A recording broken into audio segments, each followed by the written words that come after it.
We're not against rap. We're not against rappers.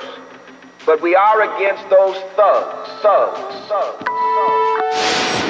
It's an interesting article out of MSNBC, the biggest misinformation channel out there. Let me show you what this bullshit is about. Why Young Thug's arrest should ring alarm bells for Trump. If a rapper can catch a RICO charge over song lyrics, shouldn't a president be able to catch a RICO charge over tweets and more? By Jahan Jones, aka Pon Jones. You gotta be a Pon working for MSNBC.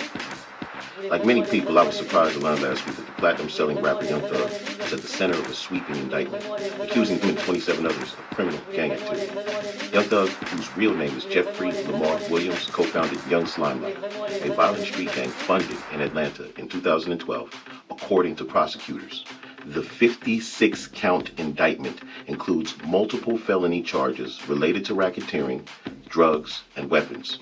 To bolster her case against Mr. Williams, Fulton County District Attorney Fannie Willis used some of his lyrics as evidence.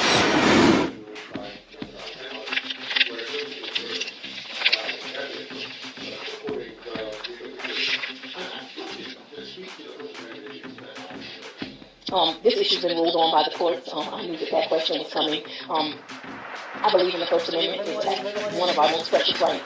However, the First Amendment does not protect people from prosecutors using it as evidence. It is such. In this case, we put it at overt felony acts with the end of the RICO count because we believe that's exactly what it is. Williams has pled not guilty. His attorney said that he was simply exercising his freedom of speech as an artist and that the state seeks insinuate criminal conduct from quotations from song lyrics and social media posts. On its face, using song lyrics as corroborating evidence of criminality is a questionable practice with major First Amendment implications. That said, courts have ruled that lyrics are admissible evidence, and Willis clearly thinks they can be used to help prove someone violated the state's racketeering, influenced, and corrupt organization statutes, RICO. But what about tweets? Remember Willis' office is also investigating former President Donald Trump for potential RICO charges stemming from his efforts to overturn his 2020 election loss to Joe Biden in Georgia.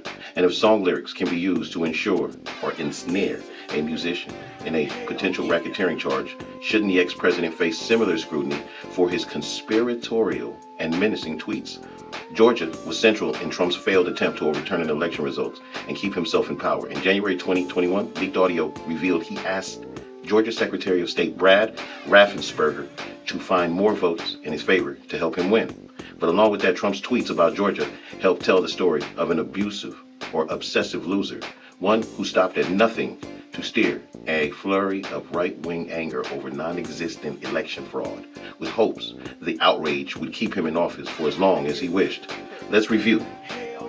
Days after 2020 election, when Biden had already been declared the projected winner, Trump retweeted a post from the Georgia Governor Brian Kemp about only counting legal ballots. Trump claimed it meant he was victorious. This is good news. It means I won, he tweeted, but it didn't. In December 2020, he tweeted that Kemp should resign from office, claiming he was an obstructionist who refused to admit that he won Georgia.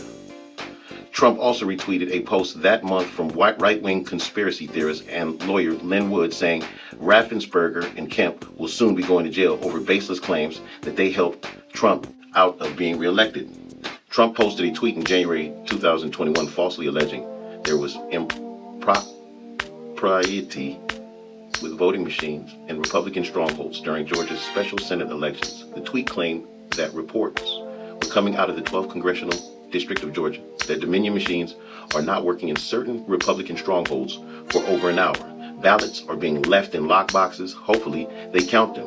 Those claims were immediately rebuffed by Georgia's Republican election officials. In another tweet that month, Trump floated a conspiracy theory about dump of fraudulent votes being used to steal the races from Republicans' vote counts, showed the GOP was en route to losing at least one Senate seat during the special elections. Looks like they are setting up a big voter dump against the Republican candidates, waiting to see how many votes they need, he tweeted. This was a lie, of course, but a lie Trump repeatedly told about states he lost. And the tweets only fell apart of the story of Trump and his team's Georgia scheme. Reuters reported extensively on Trump's campaign effort as a scapegoat to black election workers, falsely alleging they had fraudulently discarded votes for Trump. And all of these acts were in furtherance of lawless plot to interfere in Georgia's electoral process.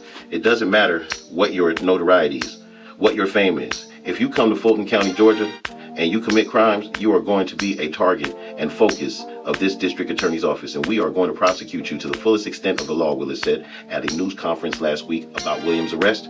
For the country's sake, I just hope her definition of gangs goes beyond groups like YSL, the MAGA gang, and has proven to be the most dangerous of all.